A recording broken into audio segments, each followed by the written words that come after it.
मित्रांनो, कल्पना करा, आजपासून 10 वर्षांनी तुम्ही सकाळी उठता, ऑफिसमध्ये जाता आणि तुमच्या मॅनेजरकडून एक मेल येतो. त्यामध्ये फक्त एकच वाक्य लिहिलेलं असतं, तुमच्या पोझिशनची आता गरज नाही, कारण तुमच्या जागी आता एआय काम करत आहे. हे ऐकून कदाचित तुम्हाला धक्का बसेल आणि तुम्ही म्हणाल, असं कसं शक्य आहे? पण मी तुम्हाला एक गोष्ट विचारतो. 25 वर्षापूर्वी जर कोणीतरी तुम्हाला सांगितलं असतं की एक छोटा मोबाईल कॅमेरा इंडस्ट्री जवळजवळ संपवेल, हजारो फोटो स्टुडिओज बंद होतील, फिल्म रोल विकणाऱ्या कंपन्या गायब होतील आणि प्रत्येक व्यक्ती स्वतःच फोटोग्राफर बनेल, तर तुम्ही त्याच्यावर विश्वास ठेवला असता का? कदाचित नाही. पण आज आपण तेच होताना पाहत आहोत. टेक्नॉलॉजी कधीच कोणाची परवानगी घेऊन येत नाही, ती येते आणि पूर्ण इंडस्ट्री बदलून टाकते. आज एआय तसंच करत आहे. काही लोक म्हणतात एआय आमचा जॉब घेऊ शकत नाही, पण इतिहास सांगतो जे लोक बदल स्वीकारत नाहीत ना, तेच सर्वात आधी मागे पडतात. म्हणून आजच्या या व्हिडिओमध्ये आपण जाणून घेणार आहोत कोणत्या जॉब्स पुढील काही वर्षात सर्वात जास्त धोक्यात आहेत आणि कोणत्या जॉब्स सुरक्षित राहतील. आणि सर्वात महत्त्वाचं, एआयच्या युगात कोणत्या स्किल्स शिकल्या तर तुमची किंमत वाढतच जाईल. हा व्हिडिओ शेवटपर्यंत नक्की बघा, कारण कदाचित या यादीमध्ये तुमचाही जॉब असू शकतो. तर मित्रांनो, एआय म्हणजे नेमकं काय? एआय बद्दल लोकांना सर्वात मोठा गैरसमज म्हणजे त्यांना वाटतं की एआय म्हणजे रोबोट. पण खरं म्हणजे एआय हा रोबोट नाही. एआय म्हणजे अशी टेक्नॉलॉजी जी माणसासारखी माहिती समजून घेऊ शकते, त्यावर विचार करू शकते आणि काही प्रमाणात निर्णयही घेऊ शकते. उदाहरणार्थ, तुम्ही ChatGPTला सांगता, माझ्यासाठी एक YouTube स्क्रिप्ट लिही. काही सेकंदात स्क्रिप्ट तयार होते. तुम्ही ChatGPTला सांगता, थंबनेल डिझाईन करून दे, आणि काही सेकंदात ChatGPT तुम्हाला एक थंबनेल डिझाईन करून देतो. तुम्ही म्हणता ईमेल लिहून दे, तो लगेच एक प्रॉपर ईमेल तुम्हाला लिहून देतो. पूर्वी हे सगळे काम कोण करत होते? पूर्वी हे सगळे काम वेगवेगळे प्रोफेशनल्स करत होते. आज त्याच कामासाठी एआय वापरला जातो. म्हणून एआय एखादी जॉब संपवत नाही, तो त्या जॉब मधील रिपिटेटिव्ह कामं आधी संपवतो. आणि हे वाक्य लक्षात ठेवा, एआय हे जॉब रिप्लेस करत नाही, एआय रिपिटेटिव्ह टास्क रिप्लेस करतो. आणि ज्या जॉबमध्ये रिपिटेटिव्ह टास्क जास्त आहेत ना, त्या जॉब सर्वात आधी बदलणार आहे. एआय खरंच जॉब घेणार आहे का? हा प्रश्न प्रत्येकाच्या मनात आहे. उत्तर आहे हो आणि नाही. हे उत्तर विचित्र वाटेल, पण समजून घ्या. कॅल्क्युलेटर आल्यावर गणित संपलं का? नाही. पण मॅन्युअल कॅल्क्युलेटर करणाऱ्यांची गरज कमी झाली. कॉम्प्युटर आल्यावर अकाउंटंट संपले का? नाही. पण कॉम्प्युटर वापरता न येणारे लोक मागे पडले. इंटरनेट आल्यावर बिझनेसेस संपले का? नाही. पण ऑफलाईनवर अवलंबून असलेले अनेक बिझनेसेस हे बंद झाले. प्रत्येक टेक्नॉलॉजीने काही जॉब्स कमी केल्या, पण त्याच वेळी नवीन जॉब्स देखील निर्माण केले. एआय सोबतही तेच होणार आहे. एआय तुमची जागा घेणार नाही, पण एआय वापरणारा व्यक्ती तुमची जागा नक्की घेऊ शकतो. म्हणून प्रश्न एआयचा नाही, प्रश्न तुमच्या स्किल्सचा आहे. जर तुम्ही रोज तेच काम करत असाल, तेच प्रोसेस फॉलो करत असाल आणि तुमच्या कामात क्रिएटिव्हिटी, डिसिजन मेकिंग किंवा ह्युमन इंटरॅक्शन कमी असेल, तर तुम्ही रिस्क झोनमध्ये आहात. आता पाहूया अशा पहिल्या जॉबकडे, जी एआय मुळे सर्वात जास्त प्रभावित होणार आहे. एआय मुळे कोणत्या जॉब्स संपणार आहेत? Job number 1, data entry operator. सर्वात आधी आपण डेटा एंट्री ऑपरेटर बद्दल बोलूया, कारण एआय मुळे सर्वात मोठा बदल जर कोणत्या क्षेत्रात होणार असेल तर तो आहे डेटा एंट्रीमध्ये. समजा तुम्ही एका कंपनीमध्ये काम करता, सकाळी ऑफिसमध्ये जाता, कॉम्प्युटर सुरू करता आणि तुमचं दिवसभराचं काम काय असतं? एक्सेल शीट अपडेट करणे, कस्टमरची माहिती भरणे, इनवॉइस तयार करणे, एका सॉफ्टवेअरमधली माहिती दुसऱ्या सॉफ्टवेअरमध्ये टाकणे, रिपोर्ट्स तयार करणे. हे सगळं काम खूप महत्वाचं आहे. पण एक गोष्ट लक्षात घ्या, या कामामध्ये क्रिएटिव्हिटी किती लागते, नवीन कल्पना किती लागतात, डिसिजन मेकिंग किती लागते? बहुतेक वेळा उत्तर असेल खूप कमी. आणि हाच या जॉबचा सर्वात मोठा धोका आहे, कारण एआयला अशा प्रकारची रिपिटेटिव्ह कामं खूप सहज जमतात. एआयला कंटाळा येत नाही, तो सुट्टी घेत नाही, तो 24 तास काम करू शकतो आणि काही मिनिटात हजारो रेकॉर्ड्स प्रोसेस करू शकतो. एक्झाम्पल, समजा एखाद्या हॉस्पिटलमध्ये रोज हजारो पेशंटचे फॉर्म भरले जातात. पूर्वी हे फॉर्म मॅन्युअल सिस्टीममध्ये भरायला अनेक एम्प्लॉय लागायचे. आज OCR आणि एआय टेक्नॉलॉजीमुळे फक्त डॉक्युमेंट स्कॅन केलं की नाव, वय, मोबाईल नंबर, ऍड्रेस आणि इतर माहिती आपोआप सिस्टीममध्ये भरली जाते. त्याचप्रमाणे बँकमध्ये अकाउंट ओपनिंग फॉर्म्स, इन्शुरन्स कंपनीमध्ये क्लेम फॉर्म्स, कुरिअर कंपनीजमध्ये शिपिंग डिटेल्स, हे सगळं एआय खूप वेगाने करू शकतो. याचा अर्थ डेटा एंट्री जॉब्स पूर्णपणे संपतील का? आन्सर आहे नाही. पण एक गोष्ट नक्की होईल, पूर्वी जिथे 20 लोक लागायचे, तिथे उद्या फक्त 5 लोक पुरेसे असतील आणि त्या 5 लोकांनाही एआय टूल्स वापरता आले पाहिजे. म्हणून जर तुम्ही डेटा एंट्री फील्डमध्ये असाल तर घाबरू नका, पण शिकायला सुरुवात करा. एक्सेल ॲडव्हान्स फंक्शन शिका, ऑटोमेशन शिका, AI टूल वापरायला शिका, डेटा अनालिसिस शिका. कारण भविष्यात डेटा एंट्री करणाऱ्यांपेक्षा डेटा समजून घेणाऱ्यांची किंमत जास्त असणार आहे. Job number 2, telecaller. तुमच्या मोबाईलवर कधी ना कधी बँक, इन्शुरन्स किंवा क्रेडिट कार्डचा कॉल तर आला असेल. समोरची व्यक्ती स्क्रिप्ट वाचत असते, सर आमच्याकडे तुमच्यासाठी एक खास ऑफर आहे. मॅडम फक्त 2 मिनिट द्या. आता एक प्रश्न मी तुम्हाला विचारतो, जर हेच स्क्रिप्ट AI बोलू शकत असेल तर कंपनी माणूस का ठेवेल? आज AI व्हॉइस बोट्स इतके प्रगती झालेले आहेत की अनेक वेळा समोरचा माणूस AI शी बोलतोय की खऱ्या व्यक्तीशी हेच ओळखता येत नाही. AI कस्टमरचे उत्तर ऐकतो, त्याचा अर्थ समजतो आणि योग्य रिस्पॉन्स देतो.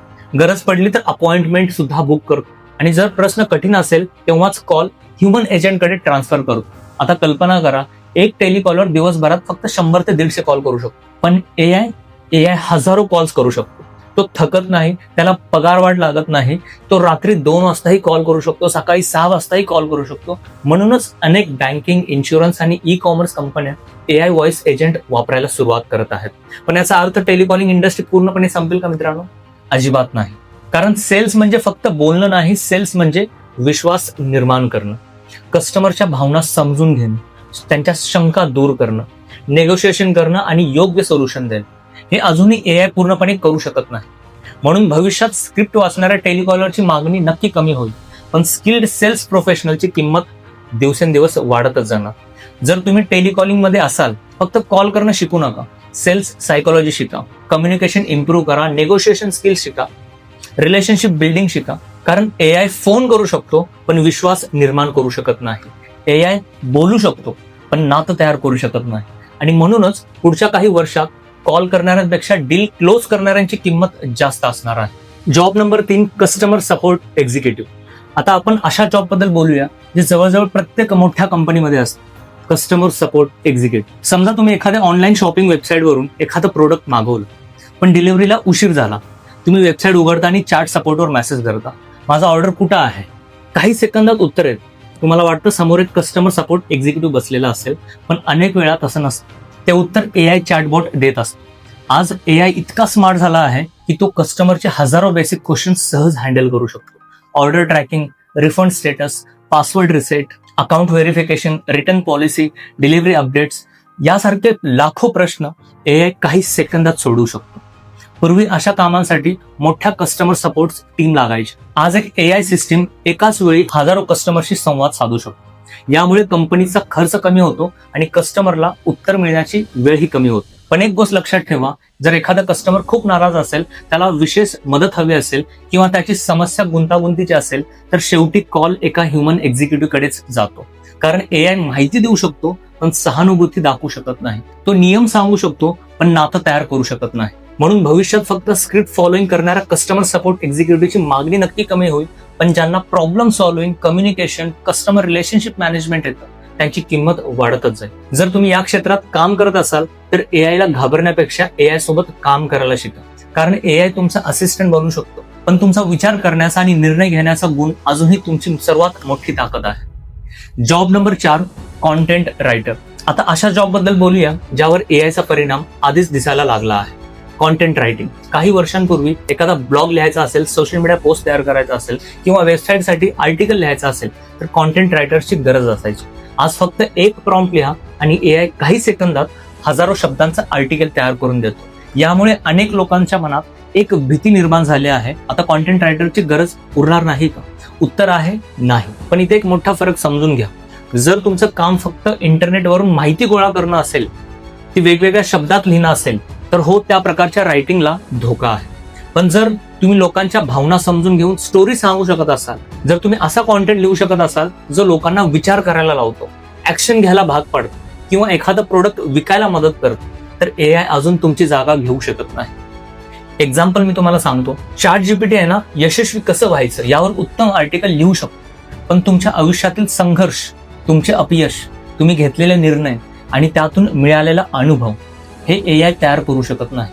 लोक माहितीपेक्षा अनुभवाशी जास्त जोडले जातात. म्हणून भविष्यात फक्त कॉन्टेंट रायटर नाही तर storyteller, copywriter, scriptwriter, personal brand writer आणि मार्केटिंग रायटर यांची मागणी वाढणार आहे. जर तुम्ही रायटिंग फील्डमध्ये असाल तर AI ला कॉम्पिटिशन समजू नका, त्याला असिस्टंट बनवा. AI कडून ड्राफ्ट तयार करून घ्या, पण त्यामध्ये तुमचा अनुभव, तुमचे विचार आणि तुमची स्टाईल जोडा. कारण एआय कॉन्टेंट लिहू शकतो पण व्यक्तिमत्व लिहू शकत नाही. आणि शेवटी लोक कॉन्टेंट विकत घेत नाहीत, ते विश्वास विकत घेतात. जॉब नंबर 5 आहे ग्राफिक डिझायनर. आता आपण अशा क्षेत्राबद्दल बोलणार आहोत जिथे एआय असल्यामुळे सर्वात जास्त चर्चा सुरू आहे, ती म्हणजे ग्राफिक डिझायनर. आज Midjourney, ChatGPT image generation, Canva AI आणि इतर अनेक एआय टूल्सच्या मदतीने काही सेकंदात logo, poster, banner, social media post आणि थंबनेल तयार करता येतो. पूर्वी एखाद्या साध्या पोस्टरसाठी क्लायंट ब्रीफ द्यायचं, डिझायनर डिझाईन तयार करायचा, मग चेंजेस करायचे आणि फायनल डिझाईन यायला 2 ते 3 दिवस लागायचे. आज अनेक लोक फक्त एक प्रॉम्प्ट लिहितात, create a modern luxury logo, आणि काही सेकंदात डिझाईन तयार होतो. हे पाहून अनेक ग्राफिक डिझायनर घाबरलेले आहेत. त्यांना वाटतं आता आमची गरज संपणार. पण खरं चित्र थोडं वेगळं आहे. एआय डिझाईन तयार करू शकतो पण ब्रँड तयार करू शकत नाही. तो लोगो बनवू शकतो पण त्या लोगो मागची स्ट्रॅटेजी समजू शकत नाही.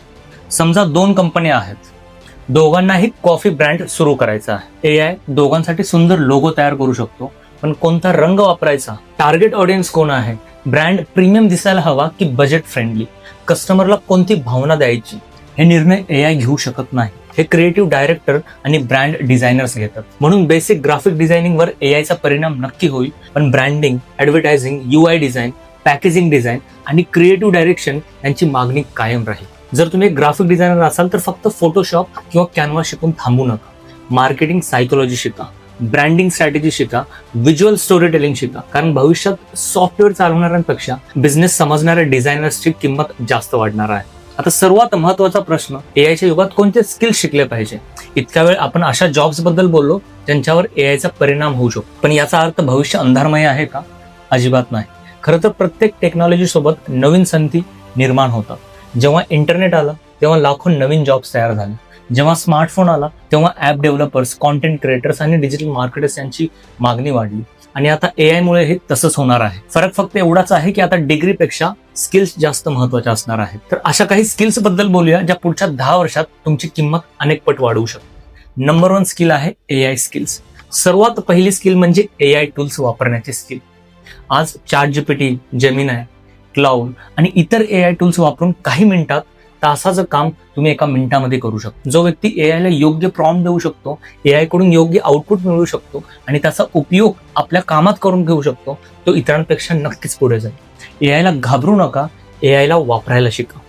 स्किल नंबर 2 आहे कम्युनिकेशन. आजच्या जगात माहिती सर्वांकडे आहे, नॉलेज सर्वांकडे आहे, पण प्रभावीपणे बोलता येणारे लोक खूप कमी आहेत.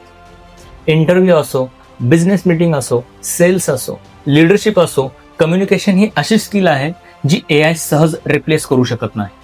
स्किल नंबर 3 आहे सेल्स. जगात कोणताही बिझनेस सेल्स शिवाय चालत नाही. एआय माहिती देऊ शकतो पण विश्वास निर्माण करू शकत नाही, मोठा डील क्लोज करू शकत नाही. म्हणून सेल्स स्किलची किंमत नेहमीच राहणार आहे. नंबर 4 स्किल आहे डिजिटल मार्केटिंग. आज प्रत्येक बिझनेस ऑनलाईन आहे, कस्टमर ऑनलाईन आहे, म्हणून डिजिटल मार्केटिंगची डिमांड पुढील अनेक वर्ष कमीच होणार नाही. ज्याला मार्केटिंग येतं ना, त्याच्याकडे नेहमी ऑपॉर्च्युनिटीज असतातच. 5 नंबरची स्किल आहे कॉन्टेंट क्रिएशन. आज लोक कंपनीजला फॉलो करत नाहीत, आज लोक क्रिएटर्सला फॉलो करतात. जर तुम्ही तुमचं नॉलेज, व्हिडिओज, ब्लॉग्स किंवा सोशल मीडियाच्या माध्यमातून लोकांपर्यंत पोहोचू शकत असाल तर तुम्ही स्वतःचा एक ब्रँड तयार करू शकता आणि त्या ब्रँडमुळे तुम्ही लाखो रुपये कमवू शकता. नंबर 6 स्किल आहे प्रॉब्लेम सॉल्व्हिंग.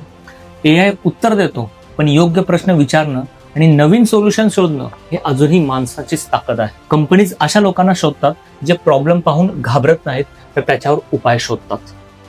नंबर 7 स्किल आहे अडॅप्टेबिलिटी. ही कदाचित सर्वात महत्वाची स्किल आहे. का? कारण जग सतत बदलत आहे, टेक्नॉलॉजी बदलते, मार्केट बदलतो, जॉब्स बदलतात. जो व्यक्ती बदल स्वीकारतो ना, तोच नेहमी पुढे जातो. मित्रांनो, आजचा हा व्हिडिओ पाहिल्यानंतर एक गोष्ट नक्की लक्षात ठेवा, एआय तुमचा शत्रू नाही, एआय तुमचा प्रतिस्पर्धाही नाही. तो फक्त एक टूल आहे. ज्याप्रमाणे कॅल्क्युलेटर आल्यावर गणित संपलं नाही, कॉम्प्युटर आल्यावर जॉब संपला नाहीत, इंटरनेट आल्यावर बिझनेसेस संपले नाहीत, तसंच एआय आल्यावर हे जग संपणार नाही. हो, काही जॉब्स बदलतील, काही जॉब्स कमी होतील, पण त्याच वेळी अशा संधीही निर्माण होतील ज्या आज आपण कल्पनाही करू शकत नाही. म्हणून भविष्याची भीती बाळगू नका, भविष्यासाठी स्वतःला तयार करा. दररोज काहीतरी नवीन शिका, टेक्नॉलॉजी सोबत स्वतःला अपग्रेड करा. कारण पुढील 10 वर्षात सर्वात यशस्वी तो व्यक्ती नसेल ज्याच्याकडे सर्वात मोठी डिग्री असेल. सर्वात यशस्वी तो असेल जो सतत शिकत राहील. जर हा व्हिडिओ तुम्हाला उपयुक्त वाटला असेल तर नक्की लाईक करा आणि तुमच्या मित्रांसोबत शेअर करा. कारण कदाचित त्यांनाही ही माहिती आजच मिळणं गरजेचं आहे. आणि जर तुम्हाला AI, digital skills, online income, business आणि फ्युचर रेडी करिअर बद्दल असं सखोल मराठीमध्ये व्हिडिओ पाहायचे असतील तर चॅनलला नक्कीच सबस्क्राईब करा. खाली कमेंटमध्ये फ्युचर रेडी असं नक्की लिहा. मला जाणून घ्यायचं आहे की या व्हिडिओ नंतर स्वतःला अपग्रेड करण्यासाठी तयार किती लोक आहेत. लक्षात ठेवा, भविष्य त्यांचंच असतं जे बदलाची वाट पाहत नाहीत तर बदल येण्याआधीच स्वतःला बदलतात. पुन्हा भेटूया अशाच एका नवीन व्हिडिओमध्ये. तोपर्यंत धन्यवाद.